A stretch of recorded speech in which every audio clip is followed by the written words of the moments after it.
So the bilateral meeting between Prime Minister Narendra Modi and President Xi Jinping of China is acquiring a great deal of attention. It's expected to take place at 4:30 p.m. Indian Standard Time today. This is, of course, one of the first bilateral meetings these two leaders will be having in years. And joining me now is Saheb Chadha of the Carnegie Foundation, the Carnegie Endowment for International Peace. He's based in New Delhi and studies China's foreign policy as well as the India-China relationship. Saheb, thank you so much for joining us. Could you begin by explaining why this meeting between Prime Minister Modi and President Xi Jinping is getting so much attention? Why does it matter? If you could just lay it out for our audience. So let me take you 1 year back. So last year in August 2023, when the BRICS summit was about to happen, we had a similar situation where both sides were working quite hard to find some meeting ground. You know, the major generals met for 9 days or 6 days in a row. The co-commanders also met, but it didn't end up happening. Both sides just had a conversation and they had very different takeaways from that conversation. This time around, things are quite different. In advance of the meeting, Foreign Secretary has announced an agreement on patrolling, which means both sides have been able to see eye to eye to a limited extent at least. Now, the fact of this meeting, it means that both sides are comfortable enough with the border situation as it presently stands at this point in time to have a meeting. And they feel that, the atmosphere is positive enough that this meeting can take place. They feel their interests are secured enough to have this meeting. I'll start with that. Yeah. Right. Understood. So, could you also talk to us a little bit about, if you could give us a really quick recap of the relationship between these two men, Prime Minister Narendra Modi and President Xi Jinping. Of course, they had a much more convivial relationship and met several times after Prime Minister Modi came to office 2014. So, if I could ask you to give like a snapshot version of how, let's say, the India-China relationship has evolved in the 10 years that Prime Minister Modi has been in office and in the 10 or so years that President Xi Jinping has been at the helm of affairs in China. Just a snapshot version. So, since Prime Minister Modi came to power in 2014, President Xi Jinping came to power in 2013, both sides have met, both the leaders have met a significant number of times. And most recently, you would recall you had the Wuhan summit in 2018, you had the Mamallapuram summit in 2019. So, at least at that point in time, you felt there was some amount of camaraderie between the leaders, and you had hopes that things could sort of progress on the boundary dispute and, on the frequent standoffs. But the reality of India-China relations, not just since 2014, but rather, let's say, since 2008, 2009, when, China's foreign policy took a market turn, has been that because China has become more assertive, India's felt that on its border. So you had standoffs in 2013, 2014, 2015, 2017, and now in 2020. So the relationship has increasingly faced friction, and not just in the border, in other areas also, be it, China's resistance to India's entry to the nuclear suppliers group, or its resistance to listing Masood Azhar on the UN sanctions committee. So the relationship since 2014 has increasingly experienced friction. Since 2020, it's frankly been an inflection point. Not just Galwan, where 20 Indian soldiers died, and the violent conduct of Chinese troops was even called out by the Indian side. It was also the fact that China attempted to unilaterally change the status quo in 7 separate locations in eastern Ladakh, Right. And amassed forces on the border. That significantly damaged the relationship. Even after Galwan, EM said the next day to his Chinese counterpart that this will have a significant impact on the relationship. So that's where ties have been in the past 4 years. They've been quite damaged. Understood. So now we have, of course, this first meeting between the two leaders in a very sit-down bilateral. Could you give us a sense of what both sides will be looking to discuss? What might broadly be on the agenda? You were mentioning that the Foreign Secretary has announced that there will be some sort of patrolling deal. We saw the Chinese Foreign Ministry come out and confirm, but nothing by way of details. And I suppose we'll find that out post the meeting once the Foreign Ministry has another briefing. But could you tell us a little bit about what both sides will be expecting or hoping to achieve from your sense of their respective interests? What are they looking to get out of this meeting? So a meeting between the two leaders provides an opportunity to discuss strategic level issues. the co-commanders can discuss issues at a military level. The WMCC can discuss issues at a diplomatic level. But when you have the leaders, the heads of government, you have a political level meeting, it really allows you to sort of take stock of how the political relationship, how the relationship overall is, proceeding. And so both sides, India for its part, will be looking to put forward uh, its concerns, but on Chinese behavior on the border and outside of the border, but also communicate shared interest on multipolarity, collaboration in Asia, not just in Asia, but across multiple global themes such as climate change. So all of these things, I think, will slowly begin to come on the cards. But in this particular meeting, this is the first meeting that both principals are having since October 2019, and a lot has happened in the past 4 years. So there will be a sort of, I think, a review of where ties stand, and I think this will be a first step to sort of evolving new roadmap as to how to bring bilateral ties back on track, not just at the border, but also in broader engagement in the economic realm, political realm, people to people realm. I understood. Saheb, if I could ask you, because you track both countries closely, could you begin by explaining to our viewers what exactly changed, right? Because if you're an ordinary or casual viewer of foreign policy or foreign affairs, and you're seeing that over the last 4 or 5 years, the level of invective at a popular level against China, the level of rhetoric, the anger against China at a popular level has really increased. There have, bilateral relationship. The bilateral relationship has been in a bit of a sticky wicket for the last couple of years. Could you explain what changed over the last year or so? You mentioned that around the BRICS summit last year, we started seeing some changes and the possibility that the two sides might be working towards some sort of agreement. What changed on the Indian side and what changed on the Chinese side, do you think, that is allowing a meeting like this to happen between the leaders of the two countries? So it's a lot more possible to say what changed on the Indian side. I think last year we had an approach where, for example, Raksha Mantri in April 2023 told the Chinese that, strategic trust had been damaged. And in July, you had NSA Doval, who's also the special representative, tell his counterpart that the political basis of the relationship had been, damaged. I can't recall the exact language, but that's sort of the general communication that had gone across. I think this year what changed was in June, you had a new government come in where, I think there was a review of national security priorities. And generally, we are also aware that the standoff has imposed significant logistical, financial, human costs on India's armed forces. So generally, there was a review and an attempt to do something different. And I think that manifested with, the economic survey talking about investments from China, a few investment approvals coming in. So it was a more dual track approach. And so on the Indian side, that change, it manifested as two meetings of the external affairs ministers in July, and then following that up, the working mechanism, the WMCC in July, August, and the NSAs also met in September.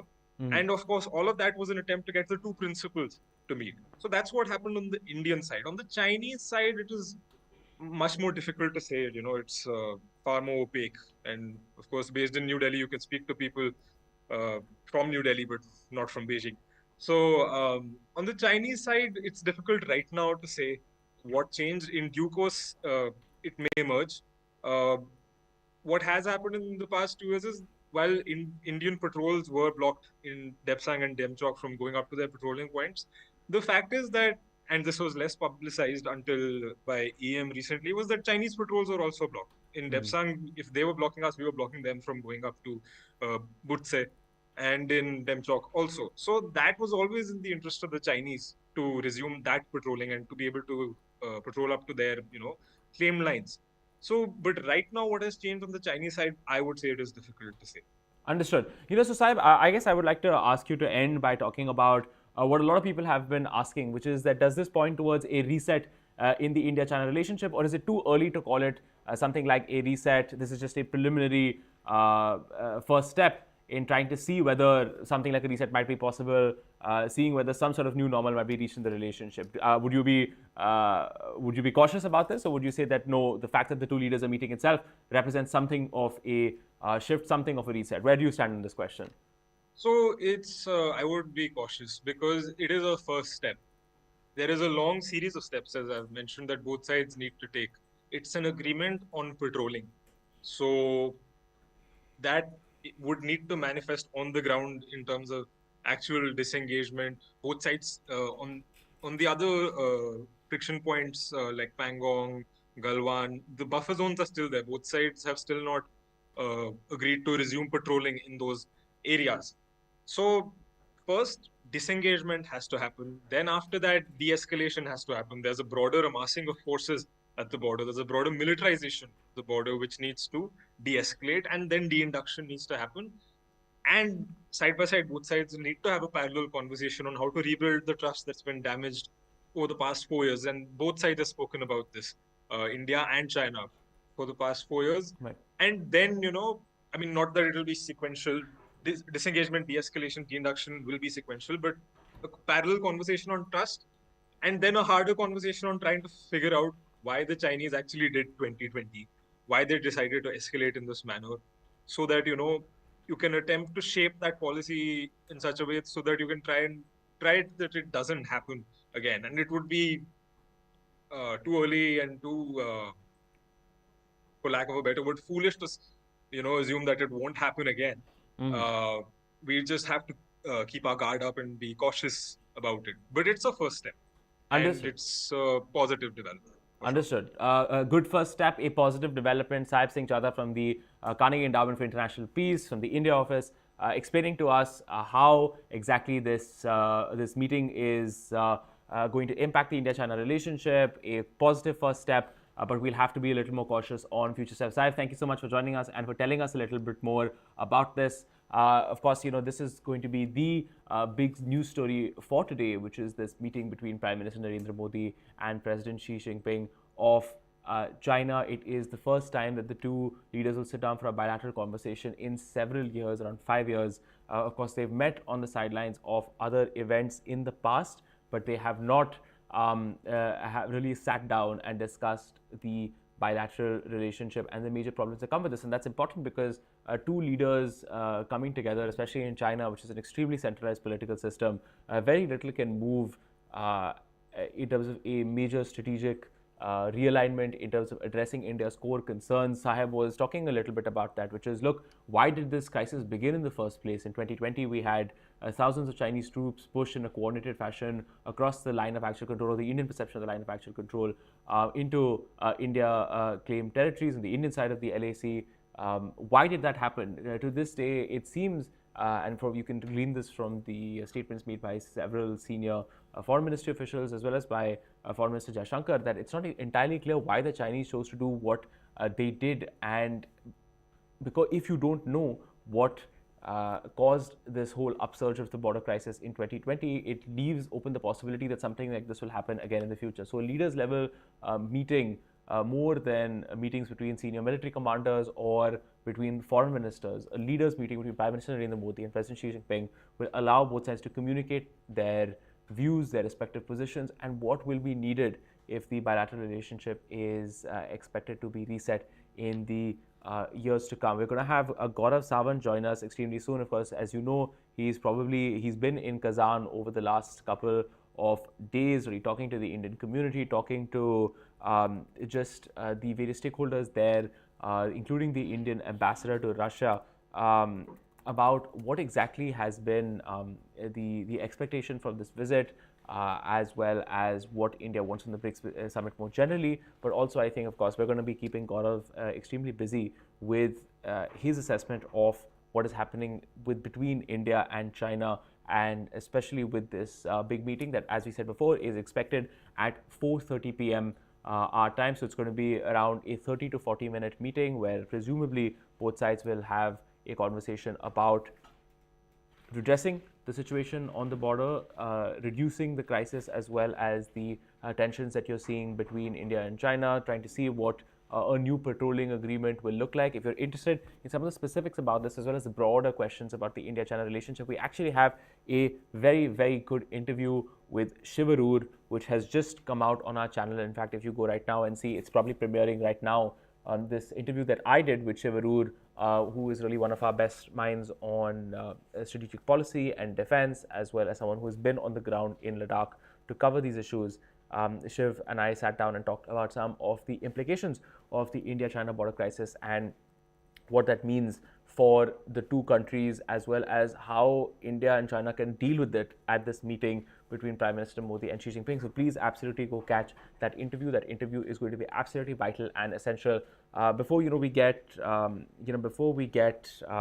Sawant in, I also wanted to lay out some of the stakes. Remember that the Foreign Secretary of India, Vikram Misri, just a couple of days ago announced that there will be a patrolling agreement, new patrolling agreement between India and China. Remember, patrolling agreements are just ways for the Indian and the Chinese militaries to patrol territories in these harsh and sensitive parts of the world, such as Ladakh, which are many times very remote, very hostile terrains.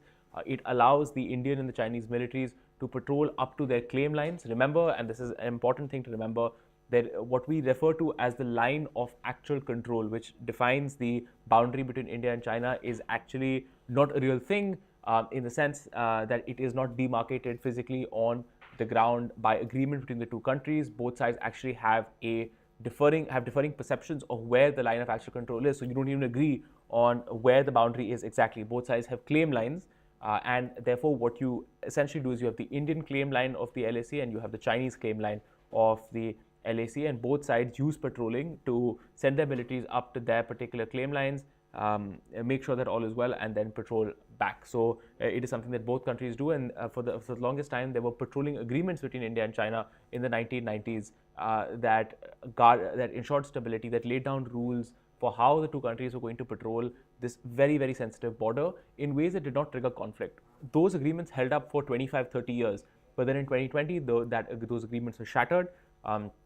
India has always said that China was the one that shattered these agreements by launching this coordinated move across the LAC, particularly in the northern sector in Ladakh, across places like Depsang, Demchok, Gogra Hot Springs, Pangong So, and that triggered the border crisis that we have with the Chinese right now. So this new agreement on border patrolling is going to be absolutely essential when you consider some sort of resolution to the India-China crisis, because to begin with, you will want both militaries to begin to patrol, to stop patrolling rights. What we also know is that in particular parts of the disputed in northern sector, you have already had disengagement, which is that after 2020, there were several areas until September 2022 where India and China were able to reach agreements whereby the soldiers from the Indian and the Chinese armies were able to pull back and create a buffer zone so that the two forces would not clash. So, for example, in Gogra Hot Springs, Pangong So, you had these agreements where the two sides would disengage, the troops would pull back and create a buffer zone that would ensure that there would not be any conflict between the two of them. But of course, what we also know is that as part of that agreement of creating buffer zones, patrolling rights were not allowed. Both sides were not allowed to patrol, and therefore, so this agreement for patrolling rights is expected to be significant because it restores the right to patrol these parts, and also we also know that it is going to lead to a disengagement at Depsang and Demchok, two places where disengagement had not happened between India and China. It's expected to lead to disengagement as well. So you have that first step towards, let's say, normalization, which is you have India and China disengaging. And as Saheb was pointing out then, and as Shiv has pointed out in that interview, disengagement is just the first step. Disengagement means that you're pulling troops back from eyeball to eyeball confrontations. You're keeping them at some distance from each other, so there is no conflict. Then you have de-escalation, and then you have de-induction of forces, which is really that thousands of troops that were moved into, tens of thousands of troops really, that were moved in by China as well as by India when this border confrontation began 4 years ago. Those troops will be de-inducted. So that is the step-by-step process that we're going to see. What we know is that some of the news that we've heard around this is that the patrolling agreements will allow 2 patrols a month with small parties of 15 soldiers each. You're going to be able to therefore restore patrolling rights. And at this meeting between Prime Minister Narendra Modi and President Xi Jinping, you're going to see some conversation about how disengagement as well as then de-escalation is going to take place, reducing the tensions that you're seeing on the border right now. So that is an absolutely big a series of steps that is going to happen. You're going to need a lot of strategic trust to pull something like this off, and that is why you're seeing Prime Minister Modi and President Xi Jinping meet, so that they can push their respective bureaucracies towards this path of saying, let us hammer out the specific details of patrolling rights, let's hammer out the specific details of disengagement, let's hammer out the specific details of how we de-escalate and then de-induct forces. So it is going to be a multi-step process over several months, perhaps years, and that is absolutely going to require a level of strategic trust, which does not exist in the India-China relationship. But the first step to that will be the meeting between Prime Minister Modi and President Xi Jinping, where the two leaders have to look each other in the eye and commit to this sort of process. Even then, of course, nothing is certain in foreign policy and geopolitics, especially because to this point, we are still not certain why this crisis began in the first place, why China chose to do what it did. Hopefully, there will be more clarity on that in the time to come. As well, but that just lays out to you why exactly this meeting between the two leaders is going to be important. But also, if I could zoom out just a little bit and talk about some of the other issues, right, that Saheb touched upon and that I would like to also mention to you, which because we've covered this here at India Today Global as well, which is why exactly has this sort of arrangement or agreement happened now? You heard what Saheb said, which is that look, on the Indian side, maintaining tens of thousands of troops on the border in a prolonged fashion for 4 years, right, in very, very hostile conditions. There is cold, there is thin air, there are high altitudes, there is difficult terrain. It is enormously expensive as well as difficult to maintain troops in those conditions for a very long period of time, and that's essentially what India and China have both had to do.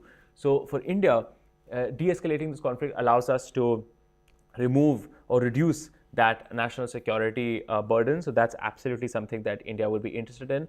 There are also questions about the economic relationship. We covered this especially during the economic survey, because then the chief economic advisor of India, Ananta Nageswaran, he released the economic survey, and in the economic survey that was released this year, there was something very interesting that was talking about can a different approach be considered to investments from China? You might recall that in 2020, once the border crisis broke out, India brought out something known as Press Note 3.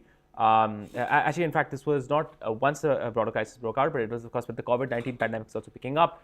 India's view was that, look, we want to safeguard our enterprises from strategic takeovers because of the distress that was being caused by the COVID-19 pandemic. Of course, you also had the border crisis as well. So there was a real sense of threat there, and Press Note 3 was brought out, which basically, I don't want to get too jargony, but essentially the idea was that any country sharing a land border with India will face certain restrictions to investments, that they will have to go through a screening procedure before they're allowed investments into India. And what we know is that it was largely focused on China, because around over 90% of foreign direct investment from India's neighboring countries comes from China. So it was absolutely aimed at the Chinese. And over the last couple of years, and especially over the last year, you have seen Indian industry actually call for some relaxations to this, because they're saying that, look, we understand that in strategic sectors you have to safeguard the Indian economy from investments from China, but if you want to create a place for India in the global value chain and you want to do it without China, that doesn't make very much sense, because China is embedded in a lot of global supply chains, whether it's manufacturing, whether it's technology, whether it's renewable energy. And so if you want a lot of that capacity to come to India, you're going to have to allow Chinese investments, Chinese technical expertise, Chinese know-how to come into India. That is going to be absolutely something that India needs to continue growing its economy, to continue to allow more investment to come into India. So there have been conversations about allowing more Chinese expert technicians to come into India and help Indian companies, allowing investments in non-strategic sectors. In fact, we also had a conversation with Javin Jacob several months ago, the noted China expert and academic, who sort of talked about how industry does have a point, that you cannot become part of global supply chains by completely excluding China. You need China as well, because China has embedded itself. So by attracting investments from China as well as setting up with the help of Chinese expertise, you can actually help your own economy. So that has been some of the conversation from the Indian side, and it might be one of the reasons why a broader realignment on the border might be something that is in the interest of both sides. So that is on the Indian side. Some of the motivation here is, of course, reducing a strategic threat on the northern sector of the LAC, as well as allowing an easier economic relationship with the Chinese. That is also going to be a major part of the reason why India might be looking to do some sort of agreement with the Chinese. Of course, again, just to quote Saheb, this is a first step, a cautiously optimistic step. And then you have the Chinese motivations. Now, Saheb, of course, studies this very closely. He did not, of course, venture to give an opinion. Some of the thinking around this, of course, has been, and this is, of course, somewhere in the realm of speculation, so take what I'm saying with a pinch of salt, which is, at some level, scholars have pointed out that China generally tends to deal with India and engage with India and makes concessions to India when it feels like its international environment is threatening, when it feels like things are not going its way in the international environment. So when it has heightened pressure from external powers such as China, such as Russia, such as the United States, and in those circumstances it feels that it does not want a terrible situation on its southern border with India, and therefore it is more willing to discuss these things with India. So former Foreign Secretary Vijay Gokhale actually postulated this idea that this is how China deals with India, that its sense of external threat impacts how much it wants to deal with India, because if your external environment is threatening, then you don't want problems with India at the same time as well. You want to deal with India. So what we know is that the Chinese economy has been going through a rough time in the last couple of years, especially after the COVID-19 pandemic. You've seen a bit of a rebound right now in the Chinese economy, but still serious questions about youth unemployment as well as economic growth. China's economic growth was just recently downgraded in the latest world economic reports that were released just yesterday or day before yesterday. So Chinese growth has again been downgraded and is expected to slow further in 2025 to under 5%. If you have problems like that, do you also really want to deploy tens of thousands of soldiers on the southern border with India and possibly risk a conflict? You probably do not. And you also have a very, very difficult relationship with China. Remember that you have possibly Donald Trump returning to the White House in November, by winning the election in November, which could mean that there is increasing pressure on you. There has already been pressure under the Biden administration from America on China. We know that China's relationship with Europe has been significantly difficult ever since it has chosen to back Russia in the invasion of Ukraine. And you also have a situation where the Biden administration has upped pressure on the Chinese economy by placing sanctions on exports of heavy technologies, of high technologies, as well as semiconductors and so on and so forth. Europe has also been less than willing to work cooperatively with the Chinese. So there is external pressure, there is internal pressure for the Chinese because their economy is not doing well, because they have high youth unemployment. And therefore, from the Chinese perspective as well, a deal with India, or a step-by-step process to reduce tensions on the border with India, to invest more with India, to trade more with India, might actually make a lot of sense. But this is a speculation on my part based on what I have read. I suspect we will have much more knowledgeable experts coming in and explaining what they think is the reason behind this rapprochement. But that's all I have for you right now. We will absolutely try to get Gaurav Sawant for you as soon as I know. Right now, he was on a bus headed to the conference venue in Kazan, where, of course, in the next 4 hours, we're going to have a meeting between Prime Minister Narendra Modi and President Xi Jinping. We will absolutely keep you updated. I will do my very best to get Gaurav on for a chat, so we can break down what is happening. Of course, as you know, there's always Geeta Mohan and myself to break down what's happening. And of course, we're going to have Saheb back later in the evening as well to explain to us something of what happened at this meeting between President Xi Jinping and Prime Minister Narendra Modi, once the readouts are out, once we have a sense of what exactly was discussed between the two leaders. Thank you so much for watching us on India Today Global. I know this is dragged on a bit, but I wanted to explain to you the full length and breadth of what we are talking about when we're talking about this meeting between Prime Minister Narendra Modi and President Xi Jinping. That is going to be a big story. We're going to cover it well just for you here on India Today Global. Thank you so much.